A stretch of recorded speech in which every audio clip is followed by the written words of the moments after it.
Merhabalar, Doktor Osman Zengin Başkan.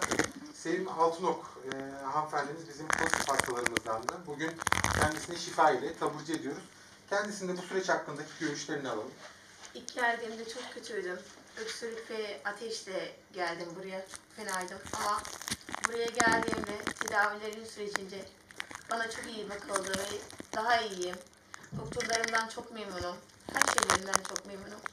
Hiçbir kimseye almadan o zaman karantina altındaydım. Ama şu an çok şükür elhamdülillah her konuda iyiyim yani.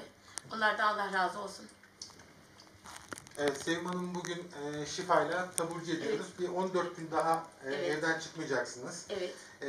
Özellikle bağışıklık sistemi kötü olan yaşlılar, çocuklar ve bağışıklık hastalığı olanlarla kesinlikle temas etmiyorsunuz. Kimseyle etmiyorsunuz ama bunlara özellikle dikkat ediyorsunuz. Evet. Sonrasında da kontrollerimiz olacak.